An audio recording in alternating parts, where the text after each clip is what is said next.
भाइयों, राम राम। भगवान श्री महालक्ष्मी भगवान नारायण की प्रिय होकर सदा बैकुंठ में विराजती है। इस स्टोरी में खोने से पहले चैनल को सब्सक्राइब और लाइक कर ले ताकि आने वाला वीडियो और नोटिफिकेशन आपके पास तुरंत पहुंच जाए। नारद जी ने पूछा कि भगवान श्री महालक्ष्मी भगवान नारायण की प्रिय होकर सदा बैकुंठ में विराजती है। उन सनातनी देवी को बैकुंठ की अधिष्ठात्री देवी कहा गया है। पूर्व काल में भगवान नारायण की बात सत्य करने के लिए इन देवी ने पृथ्वी पर आकर समुद्र की कन्या होने का प्रस्ताव स्वीकार कर लिया था। ये समुद्र की कन्या कैसे बनी, मुझे स्पष्ट रूप से यह प्रसंग सुनाने की कृपा करें। भगवान नारायण ने कहा, नारद, पूर्व समय की बात है। दुर्वासा के शाप से भगवती श्री इंद्र के पास से चली गई। ऐसी स्थिति में देवस्य मुद्राए मृत्युलोक में भटकने लगा। लक्ष्मी ने स्वर्ग का त्याग करके कुपुत्री हो दुख के साथ बैकुंठ के लिए प्रस्थान कर दिया। नारद वे वहां गई और महालक्ष्मी में अपने रूप का स्मरण कर दिया। उस समय संपूर्ण देवताओं के शोक की सीमा न रही। वे परम दुखी होकर भगवान ब्रह्मा की सभा में गए। वहां जाकर ब्रह्मा को अपना अगुआ बनाया और सब बैकुंठ पधारे। वहां भगवान नारायण विराजमान थे। यत्यंत दैन्य भाव प्रकट करते हुए देवताओं ने उनकी शरण ग्रहण की। वसुत देवता बहुत दुखी थे। उनके कंठ, होठ और तालु सूख गए थे। तब पुराण पुरुष भगवान श्री हरि की आज्ञा मानकर वे सवर संपत्ति स्वरूपा लक्ष्मी अपनी कला से समुद्र की कन्या हुई। देवताओं और दैत्यों ने मिलकर क्षीर सागर का मंथन किया था। उससे महालक्ष्मी का प्रादुर्भाव हुआ। भगवान विष्णु ने उनका साक्षात्कार किया। उस अवसर पर उन प्रसन्न वंदना देवी ने देवताओं को वर दिया और क्षीर सागर में शयन करने वाले भगवान विष्णु को वरमाला अर्पण कर वे समय उन्हीं के पास चली गई। नारद उनकी कृपा से देवताओं को असुरों के हाथ में गया हुआ राज्य पुनः प्राप्त हो गया। तदनंतर देवता उनकी भली भांति पूजा करके निरापद हो स्वतंत्र आनंद करने लगे। नारद जी ने पूछा, ब्रह्मा जी, ब्राह्मणनिष्ठा और तत्वज्ञ मुनिवर दुर्वासा ने कब, क्यों और किस अपराध के कारण इंद्र को शाप दे दिया था? देवताओं ने किस रूप से समुद्र का मंथन किया? किस स्तोत्र से प्रसन्न होकर देवी ने इंद्र को साक्षात दर्शन दिए थे? प्रभु, इंद्र और दुर्वासा में किस प्रकार का संवाद हुआ था? यह सब बताने की कृपा करें। भगवान नारायण कहते हैं कि नारद, प्राचीन काल की बात है। मुनिवर दुर्वासा ऋषि जी बैकुंठ से कैलाश के शिखर पर जा रहे थे। इंद्र ने उन्हें देखा। मुनिवर का शरीर बड़ा तेज से प्रदीप्त हो रहा था। वे ऐसे जान पड़े थे मानो ग्रीष्म काल के मध्यकालिक सूर्य की अस्त्रों से प्रभावों से संपन्न हो। उनकी यतंत स्वच्छ जटाएं तपाएं हुई सुरवण के समान चमक रही थी। वे श्रेष्ठ वर्ण का यज्ञोपवीत धारण किए हुए थे तथा उनके हाथों में मृगचरम दंड और कमंडल शोभा पा रहे थे। उनके ललाट पर महान उज्जवल तिलक चंद्रमा के दृश्य जाना पड़ा था। वेदागढ़ के पारगामी असंख्य शिष्य उनके साथ विद्यमान थे। उन्होंने देखा, इंद्र ने मस्तक झुकाकर प्रणाम किया। उनके शिष्यों को भी भक्ति पूर्वक प्रसन्नता के साथ इंद्र ने संतुष्ट किया। तब शिष्यों सहित मुनिवर दुर्वासा ने इंद्र को शुभ आशीर्वाद दिया। साथ ही भगवान विष्णु द्वारा प्राप्त परम मनोहर पारिजात पुष्प भी उन्हें समर्पित किए। राज्यश्री के गर्व में गर्भवती इंद्र ने जरा मृत्यु एवं शोक का विनाश करने वाले तथा मोक्षदायी उस पुष्प को लेकर अपने ऐरावत हाथी के मस्तक पर रख दिया। उस पुष्प का स्पर्श होते ही रूप, गुण, तेज और अवस्था इन सबसे संपन्न होकर ऐरावत सहसा भगवान विष्णु के समान हो गया। फिर तो इंद्र को छोड़कर वह घोर वन में चला गया। मुने उस समय इंद्र तेज से युक्त उस ऐरावत हाथी पर शासन नहीं कर सके। इंद्र ने इस दिव्य पुष्प का परित्याग कर तिरस्कार किया है। यह जानकर मुनिवर दुर्वासा के रोष की सीमा न रही। उन्होंने क्रोध में भरकर शाप देते हुए कहा।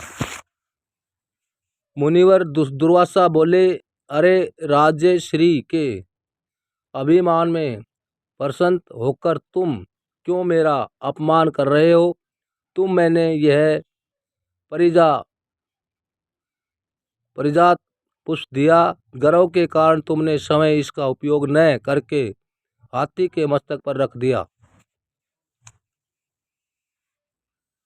नियम तो यह है कि श्री विष्णु को समर्पित किए हुए नैवेद्य फल अथवा जल के प्राप्त होते ही उनका उपयोग करना चाहिए। त्याग करने से ब्रह्महत्या के दृश्य दोष लगता है। सौभाग्यवश प्राप्त हुए भगवान विष्णु के पावन नवदे का जो त्याग करता है वह पुरुष श्री और बुद्धि से भ्रष्ट हो जाता है।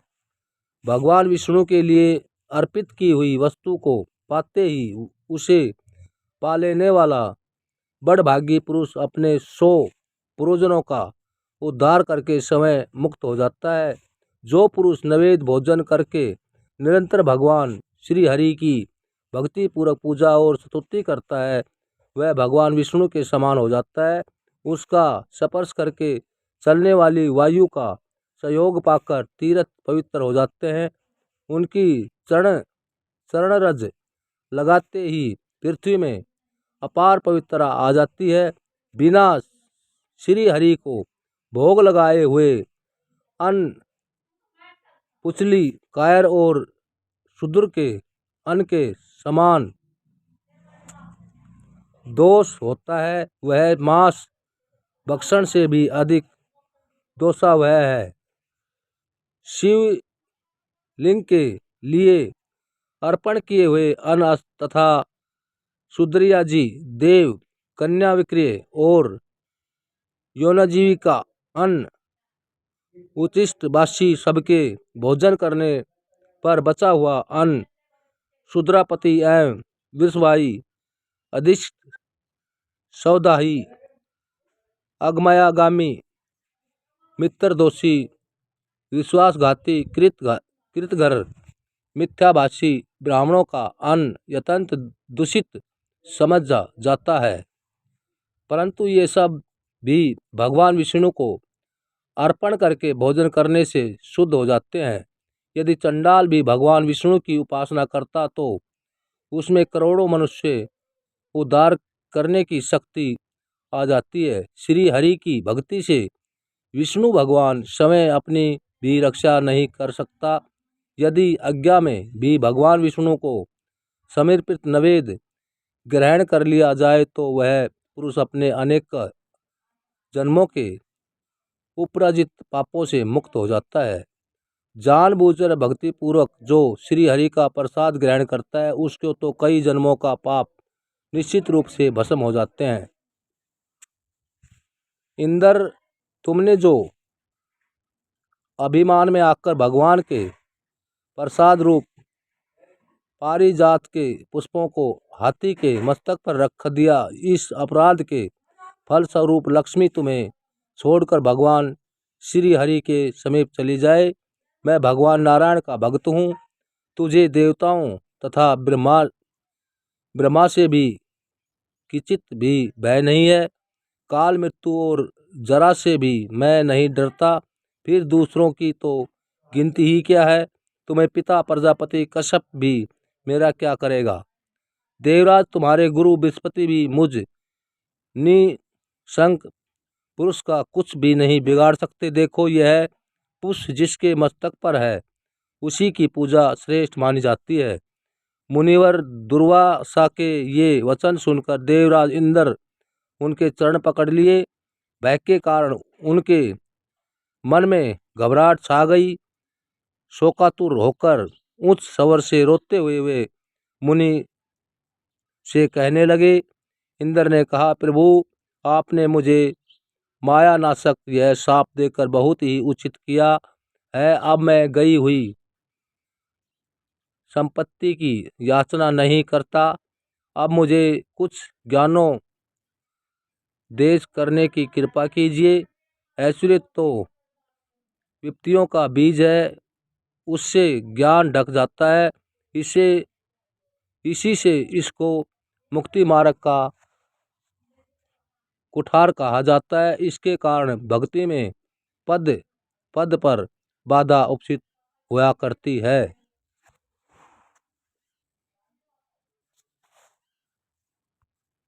मुनि बोले, देवराज, संपत्ति जन्म, मृत्यु, जरा, शोक और राग के बीज का उत्तम अंकुर है। इसके प्रभाव से अंधा हुआ मानव मुक्ति के मार्ग को नहीं देख सकता। इंद्र, जो मूढ़ मानव संपत्ति से परमत हो गया है उसी को मदिरा से मत भी समझना चाहिए। उसे ही बांध वजन बंधु कहकर घेरे रहते हैं। वैभव मत, विषयानंद, विहाल, महाकामी और राजसिक भक्ति में सतव मार्ग का अवलोकन करने की योग्यता नहीं रह जाती। विषयांद भी दो प्रकार के बताए गए हैं, राजस और तामस।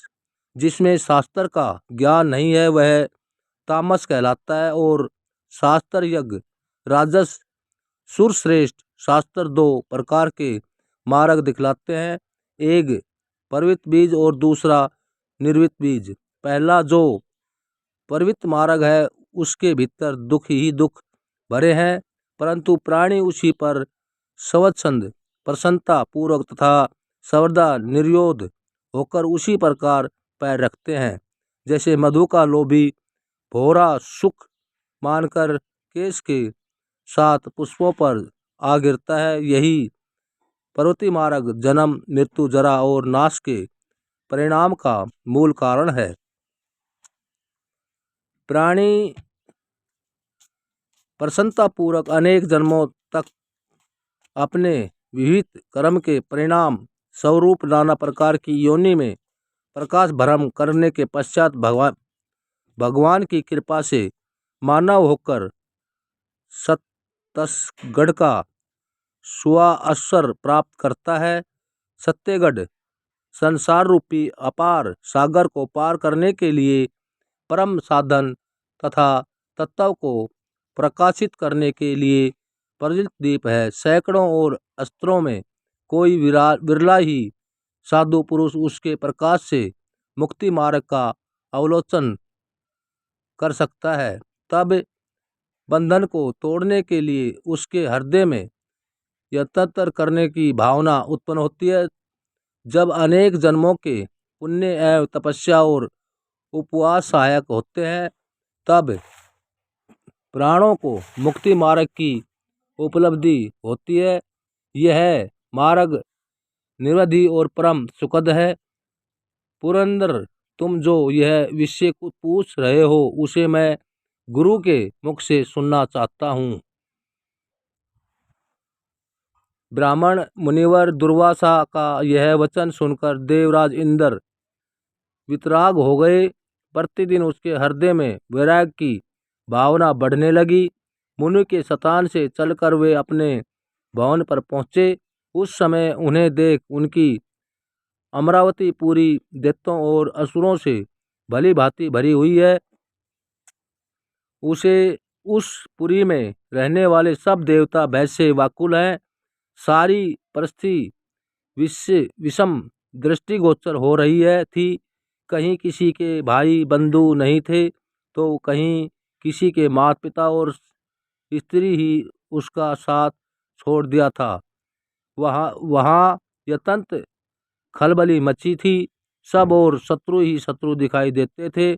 ऐसी स्थिति में देखकर देवराज इंद्र बृहस्पति के पास चले गए।